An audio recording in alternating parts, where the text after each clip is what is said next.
नमस्कार। इस समय वैश्विक स्तर पर कई एंगल दिखाई दे रहे हैं जो किसी भी प्रकार की पीस को तो इस्टेब्लिश करते नहीं दिखाई देते, लेकिन उनमें संघर्ष अंतर्निहित अवश्य प्रतीत होते हैं।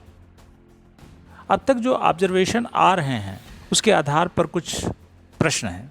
पहला कि कोविड-19 विश्व युद्ध से अधिक घातक सिद्ध होने वाला है या नहीं। दूसरा, कोविड-19 महामारी जब खत्म होगी तो दुनिया बदल जाएगी या पहले जैसी रहेगी।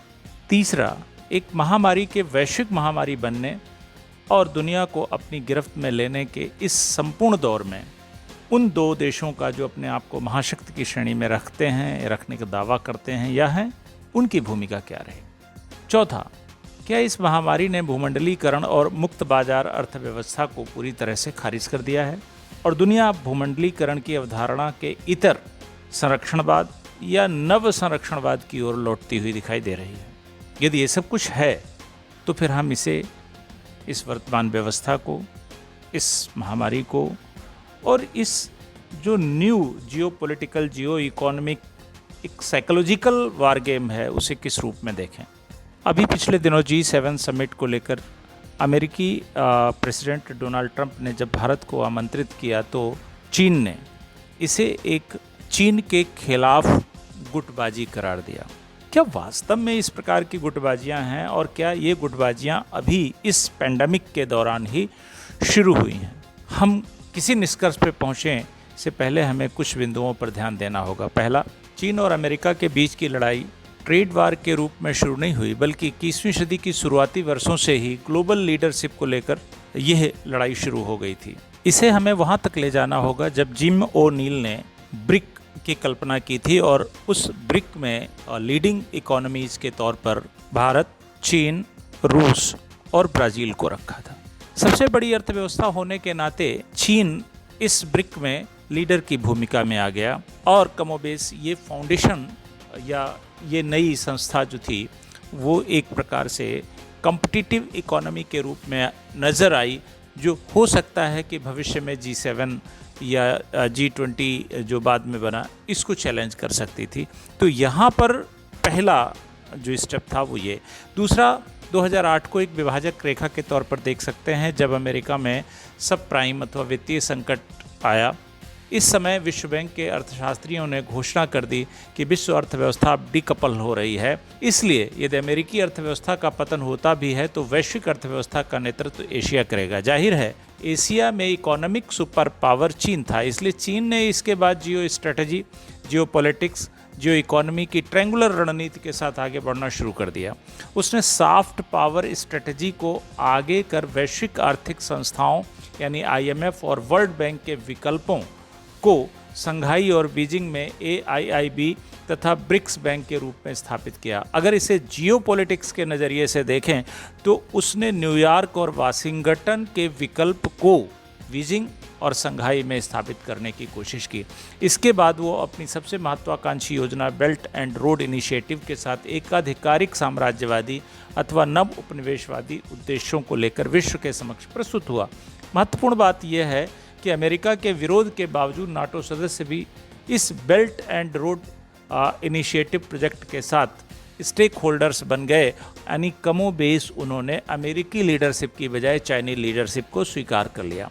दूसरा बिंदु देखें तो क्रीमिया पर रूस का कब्जा था और अमेरिका व यूरोप के देश उसे रोकने में नाकाम रहे थे। यहाँ पर महत्वपूर्ण बात यह है कि मॉस्को बीजिंग जो धुरी थी वो सक्सेस हुई। तीसरा पॉइंट अगर लिया जाए तो बीजिंग मॉस्को तेहरान ट्रायंगल को हम ले सकते हैं, जिसका निर्माण और इसकी कार्नर्स को अगर हम स्ट्रेंथन करें तो ये प्रिटोरिया, इस्लामाबाद, प्योंगयांग और दमस्कस तक पहुंचता है। यानी अमेरिका इन क्षेत्रों तक या इस ट्रायंगल के विस्तार की परिधियों तक कहीं न कहीं हारते हुए दिखा।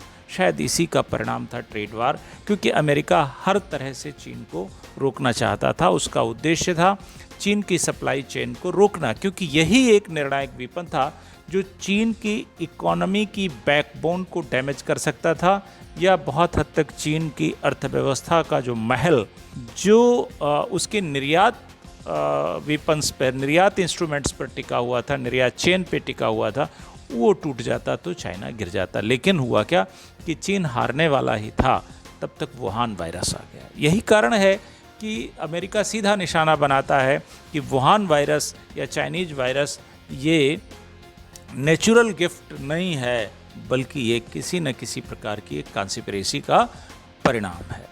अब सवाल ये उठता है अगला कि जब ये दो अहम देश आए सामने, तो वैश्विक संस्थाओं का क्या हो गया? लकवा मार गई। क्यों आखिर वे सशक्त रूप में खड़े होकर के वर्ल्ड लीडरशिप को एक मार्गदर्शन नहीं दे पाई, एक रोड मैप नहीं पेश कर पाई और उनके बीच बैलेंस नहीं बना पाई? ध्यान रहे कि संयुक्त राष्ट्र संघ, विश्व बैंक, अंतर्राष्ट्रीय मुद्रा कोष, विश्व स्वास्थ्य संगठन ये अपनी भूमिका या उचित भूमिका नहीं निभा पाए। WHO का व्यवहार और उसकी गिरती हुई शाख को तो सभी ने देखा, लेकिन दुनिया जब भूख से तड़पी, अफ्रीकी देशों में जब भोजन के लिए 5-5 किलोमीटर तक लंबी कतारों में लोग खड़े नजर आए, तो सवाल ये उठता है कि UNO कहाँ था? वर्ल्ड फूड ऑर्गेनाइजेशन कहाँ था? ये क्या कर रहे थे और किस लिए इनकी स्थापना की गई थी? अगला एक सवाल उठता है कि आखिर इतने असभ्य क्यों हो रहे हैं ये देश? पिछले कुछ दिनों में अगर देखें और कुछ देशों की तरफ निगाह उठा करके देखें तो उनकी शिकायतें आई कि चीन से मंगाए जा रहे उनके मास्क और PPE किट्स जहाज़ों को बीच ही में रोक कर जब्त कर लिया जा रहा है। ये जहाज़ चीन से आ रहे थे और इस तरह का कारनामा अमेरिका ने किया था।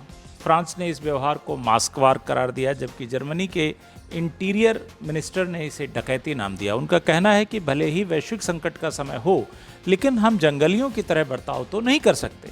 ऐसी ही प्रतिक्रियाएं स्पेन, पेरू सहित अन्य कई देशों की तरफ से भी आईं। हालांकि अमेरिका इन घटनाओं से इनकार करता है, लेकिन आग के बगैर धुआं नहीं उठता, यह भी एक सत्य है। और अगर ये सत्य है तो फिर अमेरिका को हम किस श्रेणी में रखें और चीन को किस श्रेणी में, जिसने वुहान वायरस को फ्लोट होने दिया पूरे वर्ल्ड में? वो अपने देश को तो बचा ले गया, लेकिन विश्व को नहीं। क्या इसके पीछे कोई उसकी मार्केट कॉन्स्पिरेसी थी? मेडिकल इक्विपमेंट की वैश्विक क्राइसिस के समय अमेरिका और चीन के व्यवहार को गौर से देखें तो कुछ निष्कर्षों तक पहुंचा जा सकता है। प्रथम, चीन ने अपने देश में कोरोना के फैलाव को रोक लिया, लेकिन इससे जुड़ा सच छुपाकर पूरी दुनिया में इसे फैलने दिया। इसका मकसद क्या था? क्या ये कोरोना की मार और पोटेंशियल जानता था? और यह भी भली भांति उसे पता था कि इसके कारण दुनिया में नया और बड़ा बाजार उसके यहाँ लग सकता है। इसीलिए उसने बीमारी से दुनिया को जागृत करने की बजाय मास्क और PPE किट्स बनाए ताकि लाभ कमाया जा सके। यानी कोरोना का विस्तार उसकी कमाई की नई संभावनाओं का जरिया था। दूसरा, क्या अमेरिका जैसा देश वास्तव में नागरिकों को हेल्थ सिक्योरिटी प्रोवाइड कराने की दक्षता नहीं रखता, या ऐसा करने नहीं दिया गया सिर्फ वित्तीय लाभ के कारण? फिर दुनिया की इनसे किस तरह की उम्मीद करनी चाहिए? तृतीय, चीन से मंगाए गए मास्क और PPE किट्स की अमेरिका द्वारा जब्ती या डकैती के जरिए दुनिया को कौन सा संदेश दिया गया? यही कि शेष दुनिया के नागरिक अमेरिका के लिए कोई मायने नहीं रखते। अमेरिका फर्स्ट तो ठीक है, लेकिन वनली अमेरिका कहीं से स्वीकार्य नहीं होना चाहिए। क्या चीन को चेकबुक कूटनीति एवं लाभ की महत्वाकांक्षाओं को लेकर अभी भी बढ़ना किसी तरह से उचित था, नैतिक था? लेकिन ऐसा हुआ तो इसे क्या कहा जाए? क्या इन स्थितियों में अमेरिकी प्रेसिडेंट को चीन से अपनी लड़ाई के चलते WHO जैसी संस्था का फंड रोकना चाहिए था? क्या यह मानवीय दृष्टि से उचित था, या उसे और अधिक मुहैया करा करके विश्व लीडर की भूमिका निभानी चाहिए थी? क्या ये सरकार और बाजार जियोपॉलिटिक्स और जियो इकोनॉमिक्स का सबसे घिनौना रूप नहीं है? यदि हाँ, तो फिर इसे खेलने वालों को किस श्रेणी में रखा जाए और इस व्यवस्था को किस नज़रिए से देखा जाए? अब अंतिम 3 सवाल हैं या 3 पहलू हैं कि दोनों के बीच संघर्ष से दुनिया की इकोनॉमी पर क्या असर पड़ेगा। अमेरिका और चीन के बीच चल रहा संघर्ष बहुआयामी है। महत्वपूर्ण तथ्य यह है कि चीन नई विश्व व्यवस्था यानी न्यू वर्ल्ड ऑर्डर कायम करना चाहता है और अमेरिका अपनी पूर्व स्थिति को बनाए रखना चाहता है। ये संघर्ष कभी मुद्रा युद्ध के रूप में, कभी व्यापार युद्ध के रूप में, कभी वैश्विक संस्थाओं के बराबर नई संस्थाओं की स्थापना के रूप में, कभी सॉफ्ट पावर प्रतिस्पर्धा के रूप में चलता रहा है। और इसका परिणाम ये हुआ है कि अब जो इकोनॉमिक ब्लॉक्स या मार्केट ब्लॉक्स बन रहे हैं वे विशुद्ध आर्थिक नहीं हैं, उनमें जियोपॉलिटिकल हित भी शामिल हैं। यह स्थिति शीत युद्ध जैसी बनेगी जिसे वॉर वीपन प्रतिस्पर्धा भी शुरू हो सकती है और युद्धोन्मादी वातावरण भी, जैसा कि अमेरिकी राष्ट्रपति डोनाल्ड ट्रंप की धमकियों और चीन के व्यवहार में देखा भी जा सकता है। दूसरा कि ग्लोबल पॉलिटिक्स इससे किस प्रकार से इफेक्टेड होगी। अमेरिका और चीन का टकराव एक लीनियर नहीं है, बल्कि इसमें जियोपॉलिटिक्स है, इसमें जियो स्ट्रेटजी है, इसमें वॉर टैक्टिक्स है और एकाधिकारवाद के साथ साथ नव साम्राज्यवाद की विशेषताएं भी हैं। इसलिए हमें ये मान करके चलना चाहिए कि अब संघर्ष संभ्रांत नहीं होगा, बल्कि संभ्रांतता की सीमाओं को पार कर बहुध्रुवीय, बहुआयामी और विभिन्न क्षेत्रों को प्रभावित करने वाला होगा, जिससे दुनिया को एक बड़ा नुकसान हो सकता है। तीसरा पॉइंट है कि दोनों के संघर्ष का भारत पर असर क्या पड़ेगा। इस स्थिति में भारत के सामने दो विकल्प हैं। पहला ये कि भारत जिस तरह से पॉलिसी ऑफ बैलेंसिंग पर काम करता रहा है, आगे भी इसी नीति पर चलता रहे। उदाहरण के तौर पर भारत ने एक तरफ अमेरिका, जापान और ऑस्ट्रेलिया के साथ मिलकर इंडो पैसिफिक में क्वाड का निर्माण किया, जिसका छुपा हुआ उद्देश्य चीन को घेरना है। वहीं दूसरी तरफ वह संघाई सहयोग संगठन का स्थायी सदस्य भी बना, जो सही अर्थों में नाटो से प्रतिस्पर्धा करता है। ध्यान रहे कि इन दोनों के बीच भारत ने एक बेहतर संतुलन की कूटनीति या व्यवहारिक रणनीति को अपनाया है, लेकिन भारत किसी एक तरफ अगर अब रहता है तो मुझे लगता है कि स्थितियां उतनी बेहतर नहीं होगी या वो बहुत डायनामिक रोल अदा नहीं कर पाएगा। और दोनों तरफ रहता है तो उसकी स्थिति नॉन अलाइंड की तरह होगी और उस स्थिति को आज कम से कम बाजारवाद में लाभ लेने के लिए भी बहुत व्यवहारिक नहीं माना जा सकता है। पिछले कुछ दिनों के अंदर देखें अगर, तो भारत के प्रति चीन का बदला हुआ व्यवहार ये स्पष्ट कर दे रहा है कि चीन भारत पर दबाव बना रहा है। वह यह कि चीन के विरुद्ध वैश्विक स्तर पर जो बढ़ रहा ट्रस्ट डेफिसिट है, भारत उसका फ़ायदा ना उठाए। राष्ट्रपति ट्रंप की भारत को लेकर दिख रही रणनीति भी कुछ ऐसे ही संकेत दे रही है। ऐसे में भारत को बेहद समझदारी, रणनीति और इंडिया सेंट्रिक डिप्लोमेसी के साथ साथ global welfare, global leadership, global balance and new world order के निर्माण में फॉरवर्ड ट्रैक पर चलकर एक पीसफुल भूमिका अदा करनी चाहिए।